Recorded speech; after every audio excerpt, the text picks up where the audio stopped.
Hello friends, good morning. In my previous lecture, I had started with the protection of induction motor. In that, I had explained how the induction motor protections are classified and how they are selected for very large, medium size and small induction motors.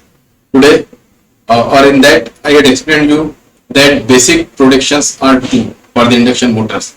One is against short circuit and second is against overload. Corresponding devices are called as short circuit protective device and overload protective device. In this video lecture, I will explain overload protective device, that is protection against overload. So before that, I will explain few important features of induction motor protection. Number one, starting. All of you know that when induction motor is started, it takes or it draws very high current, and that current can exceed up to 6 times the full load current, and this current may exist up to 30 seconds. So during starting, when approximately 6 times full load current flows and it flows for 30 seconds, our basic requirement should be the short circuit protection as well as overload protection should not operate during starting of the induction motor. That is first and prime requirement of induction motor protection. Second feature is thermal withstand curve or heating characteristic, that is I square T is equal to K. You know that all the motors are permitted to take some overload, and for how much time this overload is permitted, that depends on percentage of the overload. So when we draw the characteristic of overload versus time, that is overcurrent versus time, excess current, that is overload current versus time, that characteristic is inverse characteristic, and that characteristic is called as heating characteristic of the motor or thermal withstand curve of the motor, and that curve indicates how much percentage of the overload is permitted and for how much time it is permitted. So our overload protective device characteristic should match with the thermal withstand curve, that is heating characteristic of the induction motor. Next point is, what is overload range?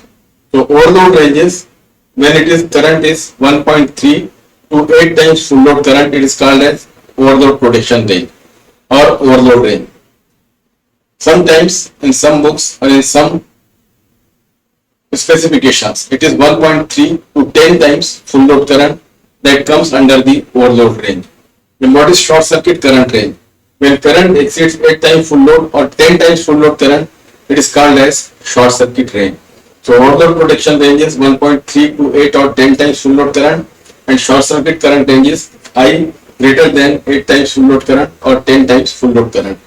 Now when overload is there, the insulation is stress. When overload is there, insulation is stress, and therefore the life of the insulation is reduced when motor is allowed to run for a longer duration with the overload. So purpose of the overload protective device is to protect the insulation against overheating. Similarly, when short circuit is there, very high current flows through the conductor and it damages the insulation. The purpose of the short circuit protective device is, as soon as there is short circuit, it should disconnect the supply from the motor in order to protect the motor. Now we are basically using, now it is clear that we are using two protective devices. One is overload protective device and second is short circuit protective device. So these protective devices, SCPD, that is short circuit protective device, and overload protective device, must be well coordinated. They must be well coordinated. Now when we consider overload protective device, they are of two types. One is current sensing and second is thermal temperature sensing. In current sensing overload protective device, extremely inverse relay, IDMT relay and thermal relay are included. Temperature sensing device means which measure the temperature and operate according to the magnitude of the temperature. They are thermistors and resistance temperature device, resistance temperature detector. When we say current sensing device, they detect the current, they sense the current, and when current is high, they operate. And these current sensing current sensing OLPD as well as temperature sensing overload protective device, they should match the thermal withstand curve or heating characteristic of the machine. Now, short circuit protected device. Under this, percentage differential relay comes, that is used for very large induction motor. Then high set extemporaneous relays are there. They are used for high rating induction motors. Fuse is used for small and medium motors. MCCB and MCB, molded case circuit breaker and miniature circuit breaker. These two devices provide short circuit protection as well as overload protection. They are used for small induction motors as well as mid-size induction motors. And when these are used, fuse is used as backup protection for short circuits. Now I will explain how the characteristic of current sensing overload protective device is coordinated with the starting characteristic of the machine as well as thermal resistance characteristic of the induction motor. So in this diagram, I have shown you two figures. Number one is representing thermal resistance curve of the induction motor as well as replica relay characteristic. This figure shows starting characteristic of the machine and characteristic of overload protective device. Let us consider this figure first.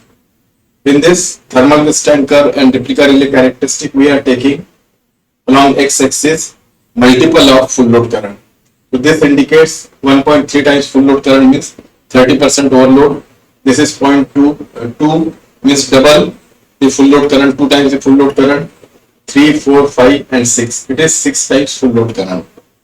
Along y-axis we are taking time in minutes, and this scale is log scale when thermal characteristic or thermal resistance curve is shown.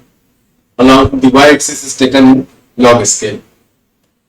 Now first consider curve A. This curve A is called as 15 minutes thermal resistance curve of the machine. Thermal resistance curve of the machine, 15 minutes. Now why it is called 15 minutes? If you observe 30% overload, that is 1.3, then this corresponds to 15 minutes. It means if my machine is run with 30% overload, the temperature limit of the insulation will be attained after 15 minutes. Similarly, in this diagram, if you observe, this 2 means 2 times full load current corresponds to time of 4 minutes. It means if machine is run with double the overload, that is 2 times the full load current, then its thermal withstanding limit of the insulation will reach in 4 minutes. Therefore, if we want to protect the machine, then the corresponding overload protective device should operate before 4 minutes. Now you can see here characteristic B, that is in yellow. That is the replica relay characteristic. Replica relay characteristic means characteristic of any relay which is matching with the characteristic or heating characteristic of the machine, that is it is matching with the thermal resistance curve of the machine. It can be a characteristic of extremely inverse type relay or IDMT relay or MCB or MCCB. Now here you can see that if machine is running with double the full load current, 2 times the full load current, then its limit will reach in 4 minutes. So our requirement will be before 4 minutes, if machine is running with double the full load, the relay should operate. So here you can see that this is the intersection point of characteristic B with 2 times full load current, and this time is less than 4 minutes. So machine is protected. Similarly, if machine is running with 4 times full load current, the limit will reach in 1 minute, whereas the thermal and the corresponding relay, that is overload protective device, is operating in time less than 1 minute. Now consider point P. At point P, this thermal replica relay characteristic is intersecting the characteristic of the heating characteristic of the machine. Up to point P, the replica relay characteristic is lying below the thermal resistance curve of the machine, but after point P it is going up. The reason is, here I have shown 0.5 minutes means 30 seconds. For 30 seconds, full load current is flowing, starting current is flowing, and it is 6 times the full load current. If this characteristic comes below this, then during starting also the replica relay will operate. Therefore, it indicates that for 6 times full load current, the operating time of replica relay characteristic or replica relay is more than 30 seconds.